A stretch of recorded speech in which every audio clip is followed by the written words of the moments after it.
Hello, lovelies. Welcome back to my channel. Today I have another journal flip through. This one is of my October magic journal. It was supposed to be my October magic journal. It ended up being an November magic journal because I actually did continue on in November to fill it up. But this was the journal that I made for my October magic challenge that I held, and I know some of you lovelies participated in it. I really hope you enjoyed those prompts, and I tried my best to work through them in this journal. I had every intention of doing every single thing and doing videos and all the stuff, but life got crazy because, of course, whenever you want to plan out and do something, life gets hectic. And I will just say, I did this, but I didn't do a December daily. But when I was doing this, I didn't have time for this. And then I decided, you know what? I'm not even going to do a December daily for 2022. And in December, I had like all the time in the world to do a December daily. Just it happens that way, and it's just, yeah, it's weird, and it is what it is. But yeah, so I kind of wanted to show you what I did do and how I kept this. And so this is one of the little A6 journals that I made. It's one of the fabric ones, and it's just a bunch of different fabrics that are patched on. I have some embroidery, like slow stitching and beads, and I put this little Tim Holtz plaque that says Season of Magic, and the seam binding for my binding. And yeah, it's really pretty. It's kind of out of my usual color scheme, I would say. It's a bit darker, but again, it was supposed to be my October magic journal, and I used a lot of my printables. So I have a printable collection called Mystic Magic, and you can find that in my shop, and a lot of the printables are a lot of the pages and stuff like that are from there. And so this is my calendar card printable, and then the cat and the floral, they come from my Mystic Magic. This got water damage. I don't know how that happened, but it happened. This was my little prompt card, match the printable. And I put it there, and pieces for my printable, note paper. Yeah, so this is like my little intro, my reason why for the October challenge. And then I go into the first. So from the 1st to the 12th of October, I succeeded in actually keeping up with the daily challenge and doing a page. And so a lot of it's like mixed media, kind of art journaling mixed with journaling and stuff like that. And so I forget what the first prompt is about. At summer's end, and this is what I came up with. And I was using my printables and then things from Daphne's Diary, some Lace and Whimsy stickers, and anything that kind of felt very witchy and very mystical. I think day 2 was a color palette, and so this is my fancy color palette here. Then day 3 was pick a card. And so I have this beautiful deck, and so I just kind of photocopied the card that I ended up choosing and journaling everything out. And I did the same with the Kiki K deck that I have, but this beautiful deck of cards, it is these oracle cards from Brittany Carmichael, who I follow on Instagram. I think it's like the Shine School or something like that, but it's the Shine from the Inside, or maybe it's the Shine from the Inside, something like that. I will link it below, but it's this beautiful, beautiful deck. If the box is any indication of the deck, this is the guidebook, but look how beautiful this is. Gorgeous. And it's like hollow foiled, and these are the cards. I love the illustrations, and it's an oracle deck, but all the cards are encouragement, so I tend to pull one to kind of encourage myself into this is the one that I had pulled in my journal, and to use them as jumping off points for journaling. Beautiful. I'll leave it in the link. You can get it on Amazon. That's, I think, where I got mine. Beautiful, beautiful deck. Brittany Carmichael. And so I made this little pocket to just put the card that I pulled. And then bucket list, a seasonal bucket list. And so I did mine on one of these. printable cards, did a little cluster. I don't know what day 5 was. What was day 5? The best sweater weather. It had been raining, and so I did an art journaling page of all the rain. Day 6 was tell a story, I think. Day 7 was about the movies, and so these are my favorite kind of spooky movies here.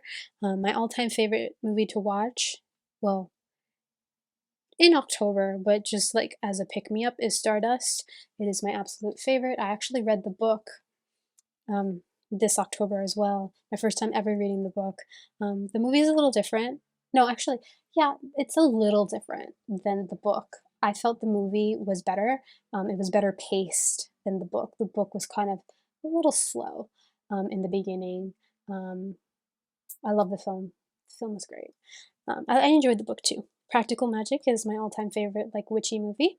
Howl's Moving Castle, and of course Hocus Pocus, but then I have a list here. Halloween Town, The Prestige, Kiki's Delivery Service, Coraline, Beetlejuice, The Imagineer, Dr. Parnassus, Nightmare Before Christmas, Labyrinth, Sleepy Hollow, etc., etc. I have such a list of kind of family-friendly movies that I like to watch in October.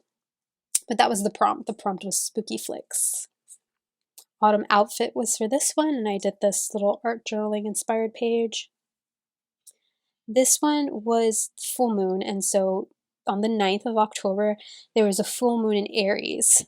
And so I did this beautiful spread using a lot of Planner Society stuff and some lace and whimsy things, and just wrote out what the full moon in Aries meant for me, for my sign. I'm an Aries, and so this affected me double because it affected Aries and it affected Libras, and I'm a Libra rising, so yeah.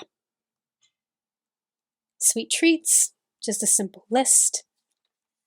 Magical places to visit, another simple list here with like a cute little cluster on the corner. And then day 12 was the last for the prompts that I kept up with, and it was a journaling. I did an art journal spread, but it was written in the stars was the prompt. So lots of paint, lots of Payne's Gray, and a lot of lace and whimsy stickers and stuff. And so I think 1 through 12 I have process videos for on my channel because those are the ones that I did real time. And then everything else, Biggest Fears was 13, and in my spell book was 14. So I did keep up with the prompts, it's just I didn't do videos. And then the 15th is when I got into the journaling, you know. The 16th was currently, so I did that.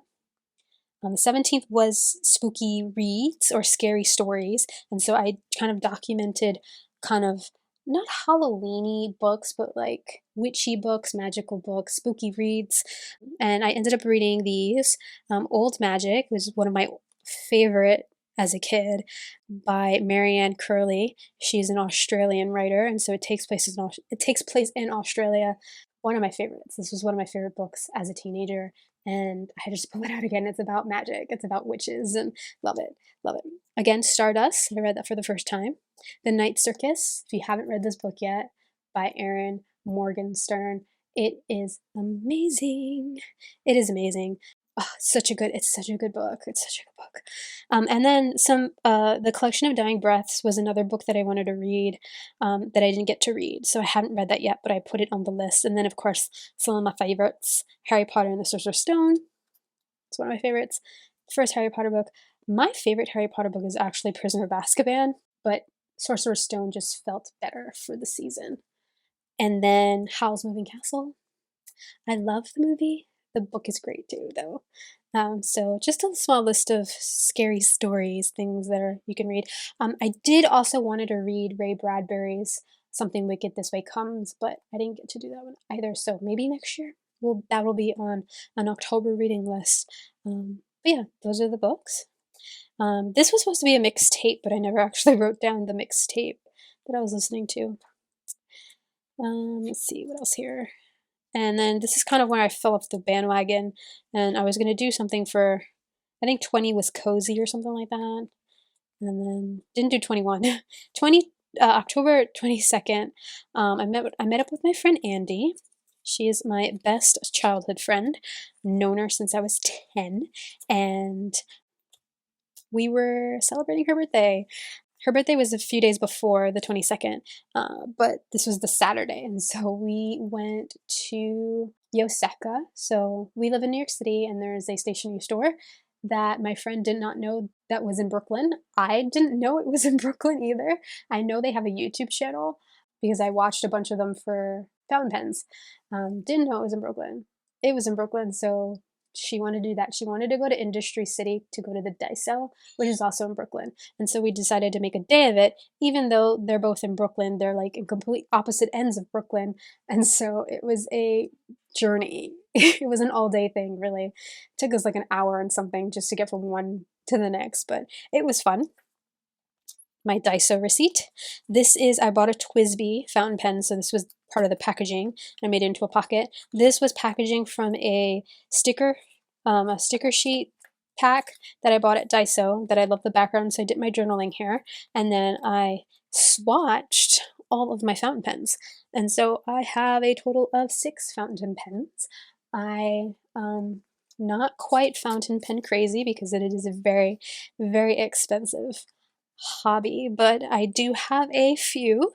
And yeah, my favorite inks so far are the Diamine. I really have a lot of the Diamine inks. Earl Grey is probably my favorite ink because it's kind of like a pencil, but it like pencil kind of color. I love it. But I did treat myself to a Sailor ink at Yoseka. My friend really wanted to get a proper, like not proper because she already had a proper fountain pen, but she wanted like to treat herself to a fountain pen. I actually treated her to the fountain pen. I would actually have bought everything for her, but she didn't let me. So but she was gonna get an ink. She wanted like a really, really special ink, and I wasn't planning to get anything.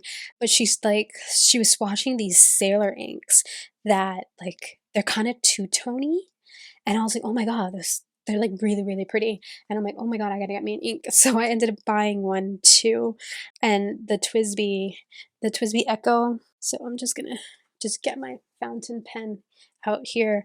This one's the one that I end up buying. So I have my fountain pens sitting in their little beds, but these are the Sailor boxes because I ended up treating myself to 2 of these Sailor pens. These are the ones with the steel nibs. My hands are so dirty. These are the ones with the steel nibs. They are the Shikiori ones. They're not the really expensive Pro Gear ones. They're the ones with the stainless steel nibs, because I can afford those. And so I got 2 of them. And this one is my all-time favorite pen. I absolutely love this pen. I don't know why. They're both a fine or a medium fine, or they're fine. They're both fine nibs, but this one tends to write thinner than this one. I don't know. They're probably the same. It could be the ink too, because I have Diamine ink in this one, and then I have a Sailor cartridge in this one. But yeah, love. I'm obsessed with Sailor pens, and they're so expensive. I really would love a Pro Gear, but they're expensive. They're so expensive. But I ended up getting the TWSBI Echo T in the mint. They didn't have, the only one that they had was the medium nib, and so I ended up getting the medium nib, and it actually has the Sailor Manyo Koke ink. I'm probably mispronouncing that in it because it's just a perfect match. I think what I'm probably going to do is, I think I saw this on Goulet pens, change out the nib to a fine nib because I feel like the medium nib is a little too thick for my liking. But yeah, that's the pen that I treated myself to. And my friend, she got the cerulean blue one and a blue ink that matched her pen. And so, yeah, that was a good trip to Yorseka. So when I got home, I decided to swatch out like all of my pens and what they're inked with. And so this one is this Sailor Shikiori. I am not going to try to pronounce that. This is the Yozakura color, so the Night Sakura color. And then this one is the Sakura one. And so this one has the Diamine Tyrian purple, I think that's how you pronounce it, ink in it, and it's just a perfect color match to the pen. And then this one has a black Sailor ink cartridge because I wanted, and these two pens come with Sailor ink cartridges, and I just wanted to try that ink cartridge out. And so these are kind of like my legit, I want to say my legit fountain pens. I do have 3 other ones here in the other Sailor box. 2 of them are Picasso 916 Malaysia pens. I think that's how you pronounce it. They're Chinese brand, I believe, and I got these from AliExpress years and years ago. They both came with medium nibs, but what I did was I bought Goulet nib, so Goulet pens. They sell nibs, and so I bought a fine nib and an extra fine. And so the pink one has the fine Goulet nib in it, and the ink that it has is Diamine Damson, which is like it's it's like a purple. It's like a dark purple. It's not black, it's actually really dark purple ink.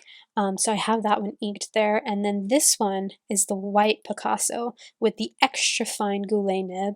And this one is inked with Diamine Earl Grey ink. And it's beautiful gray ink. Love it. And then I have one of these cheap Regal pens.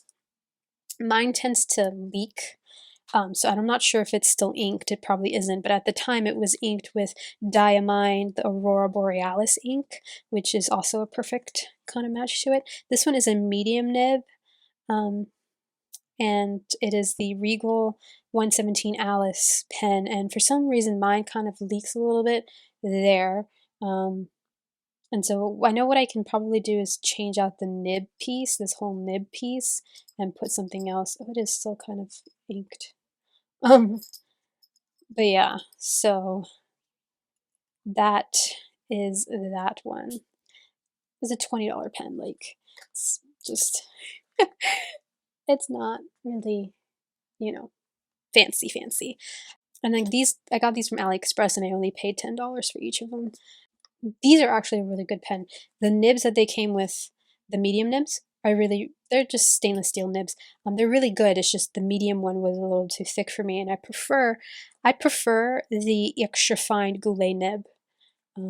The Goulet nibs are amazing, and it's so easy to change out these Chinese pens, to change out the nibs. You just kind of pull them out. Goulet has videos on their channel about how to change just the fountain pen nibs that you can just kind of pull out. I think they do it on a Janho. I think that's the other Chinese type of pen. But these Chinese branded pens are just easy. You could just pull the little nib out and just replace it. So that's what I did for better nibs. I really like the Goulet nibs. I am not a fountain pen like expert or anything like that. These are the pens that I have currently. Very much in my aesthetic color scheme wise. I will say the best writing experience out of all of these pens that I have are my Sailor pens. This one in particular, the Sailor Shikiori Hishikata in the Sakura color, my favorite. It's my favorite. It's my favorite. And this is just a stainless steel nib, so I can just imagine. Well, actually, I did. I tried out some of the 14 karat gold and the 21 karat gold Sailor pens from at Yosaka, and oh my god, the writing experience. And I think it was a platinum. It's one of the platinum pens that I also tried. I think me and my friend tried a Vanishing Point pen. Oh my goodness. Those pens are expensive, but the writing experience, oh my goodness, they're amazing. Anyway, that was this day and my swatch of my fountain pen collection. And yeah, that is that. So you got a little see-through at like my fountain pen collection and the inks that I have, because I think they're all inked with an ink that I have. Yeah. So that's a little treat. I don't really do fountain pen like videos on here because again, I just dabble in it. I love my fountain pens.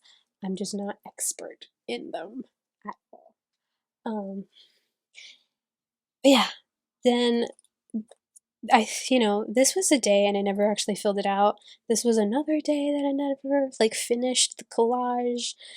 Um, Halloween, so this was the end of October, and I did this little collagey thing. This little girl is a Felicity Jane girl from, um, I know Gina has a digital for like Halloween, and you can also find this girl in this silhouette store, the Felicity Jane silhouette store. I think that's where I got that from, and I just printed off on sticker paper. And then some journaling for the beginning of November, or maybe this was Halloween. Lots of journaling. And then a picture of me that I had taken the beginning of November because I needed a new LinkedIn profile. This was a chocolate cake recipe that my mom made for me in a mug. And so I kind of printed off the recipe here. Treated myself to some vinyls. So I think around this time, Taylor Swift came out with her Midnights album. And so I bought um, the lavender marbled vinyl. And while I was at Target, I decided to pick up Lover because it's my favorite of the Taylor Swift albums. And then I picked up Folklore as well. I picked up 3 albums, and I didn't have a record player, so I have tons of albums. I used to collect them. My dad has an extensive collection of vinyls. My dad was a very music person. I grew up around music. He was a fan of music. He had an extensive collection of vinyl, which we still have, and a really, really old Technics turntable from like 1979. That's what I grew up on, was that 1979 turntable. And I think as like a late teenager, when I was like maybe 18, I just got into like, yeah, like late teenager, like I was like 17, 18, got into listening to my dad's vinyls. My brother and I really loved, my mom had a small collection of vinyl. We loved hers, I think, more than his collection, because my mom was into like disco and Motown and that sort of pop, kind of R&B sort of music. So we liked listening to her vinyls, her disco vinyls, and like me and my brother. When I say we, I mean me and my brother. And we would play them all the time. My dad taught us how to use the record player and how to put the records on, how to clean them, how to make sure that the needle is okay, how to adjust the pitch and all this stuff on this Technics record player. So old school from like 1979. I had to look it up too. It was from 1979.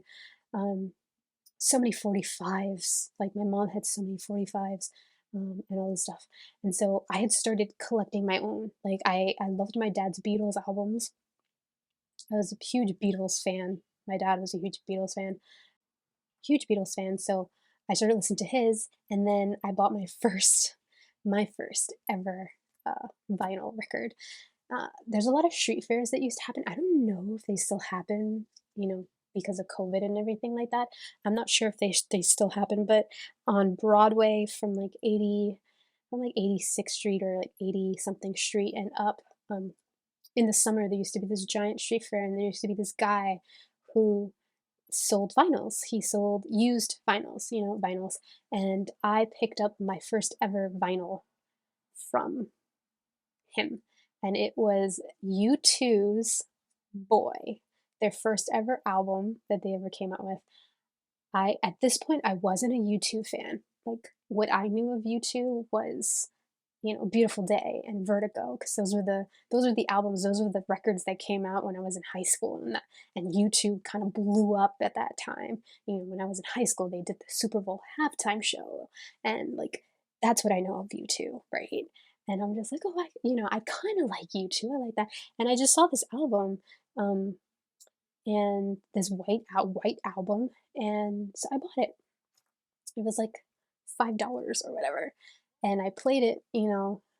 This was U2's first ever album, like ever record that they ever made, and I played it on my dad's record player, and like I don't know, I got hooked. It's so hooked to U2 that from there I started buying their records like after. So like I think that was my first one, and then I ended up buying for like $19 a mint in mint condition Joshua Tree album from 1980. When did that one come out?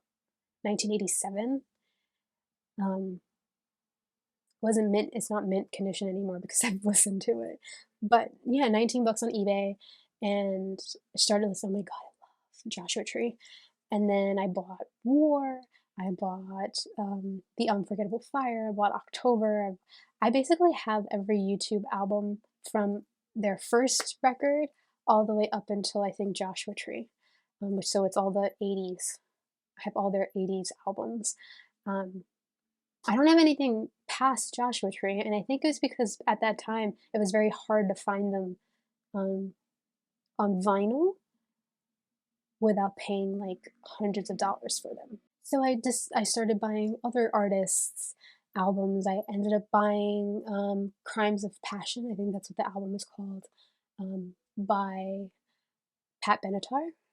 Love, she's my favorite. She's my favorite 80s female singer, rocker, chick. Love Pat Benatar. She's my Madonna. I ended up buying her album and some Bon Jovi, and it just evolves there. And I would listen to it on my dad's record player.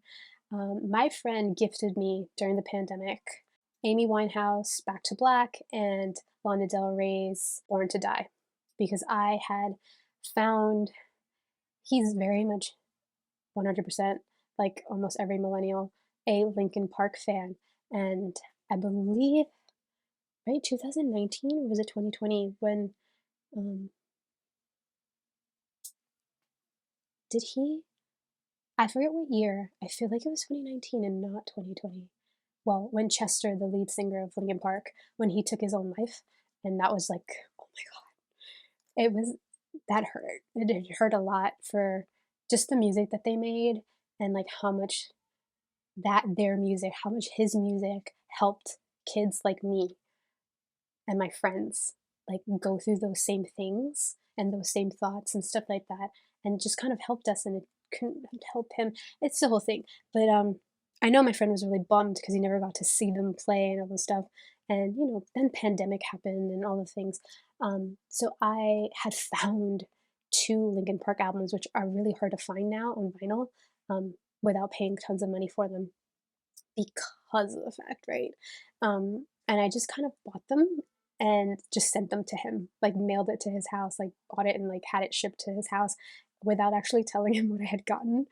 Um, and he loves them, right? So he gifted me then the two the albums that I just said, Lana Del Rey and Amy Winehouse, and I was playing them on my dad's record player. And me and my brother are like, these don't sound right. Something is wrong with the record player. It either needs a new motor or maybe the belt. It needs a new belt, but it wouldn't stay on pitch. I mean, the turntable, I should say, is from 1979. Middle of the pandemic, can't do anything about it. So, long story short, because I know I kind of went on a tangent there, um, I treated myself to three Taylor Swift vinyls uh, because I wanted them. But I don't have a record player to play them on, or like at least a working record player, because my dad's player works, it just doesn't stay on pitch.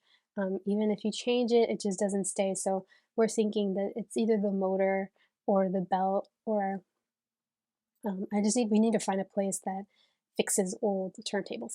But I did end up buying myself one of those really cheap, what you call it, suitcase turntables. And I know there's a whole thing about that. I'm not, just like fountain pens, I'm not a vinyl snob, or I don't want to call fountain people like snobs, but the vinyl community online are definitely very snobby, because I did a lot of research on turntables, and holy cow, they are just not friendly people.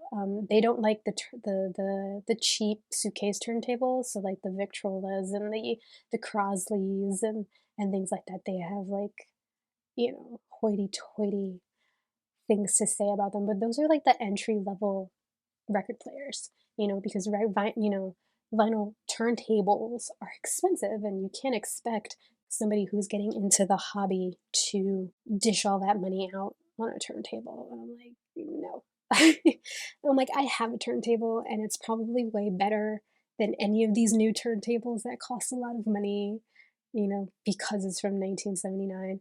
It just needs to be fixed due to age and being used, and who knows how, you know, my dad probably wore it out too, right? So, so I wanted to get one of those little suitcase ones because, aesthetic and it's cute and I like how portable it is, and you can just stack it and it's fine and it's very cute, and I was looking at the Crosleys and I really loved the one that Kathy from Lace and Whimsy has.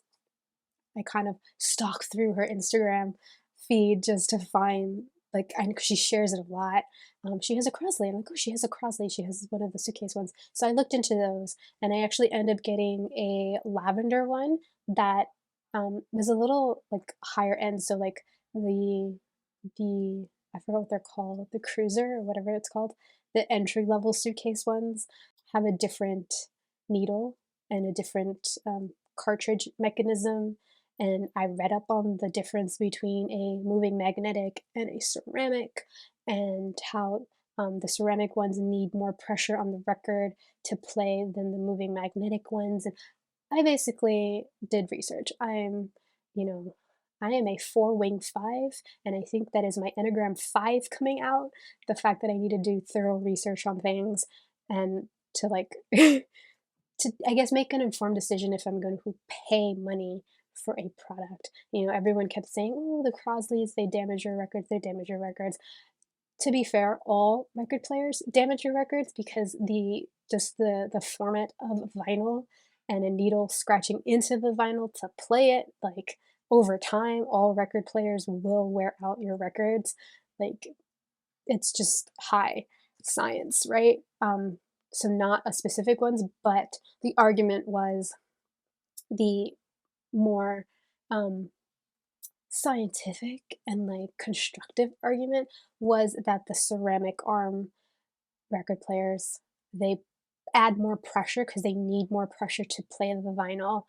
So they add more pressure to the vinyl, and so your vinyl wears out a little bit more faster than a moving magnetic cartridge. And I wish people in this vinyl community, communicated that instead of saying, "Oh no, the Crosleys will kill your records," or like the Victrola ones will kill your records, and et cetera, et cetera. Or the sound quality is bad because they're cheap and all this other stuff.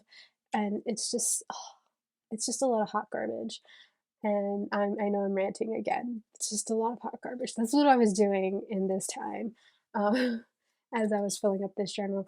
But anyway, I ended up getting a Crosley. I ended up getting one of the next tier up that had a moving magnetic Audio Technica needle in it, and so um, and it sounds amazing.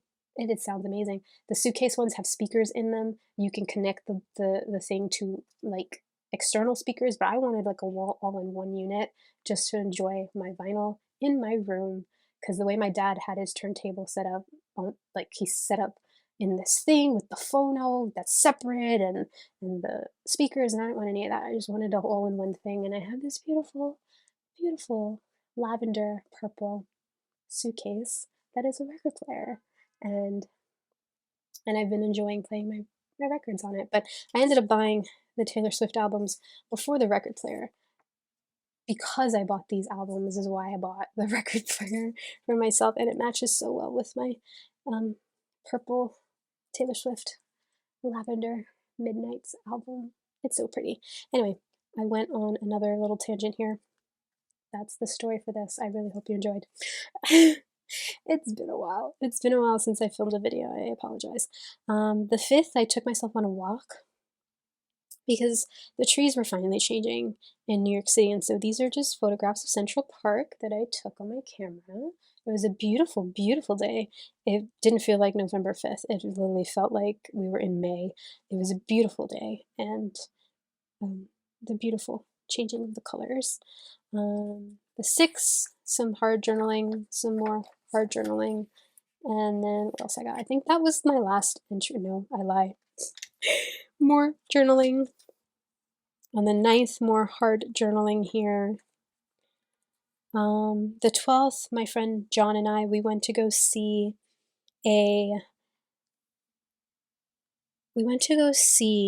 a Salem witch trial exhibit at the New York Historical Society, and it was a beautiful day this day as well, this Saturday.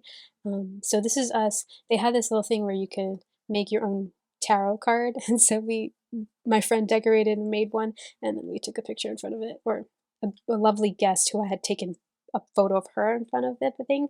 She took a picture of us, so I had to put that in here with my ticket stubs and stuff. And then I think that's my final proper entry.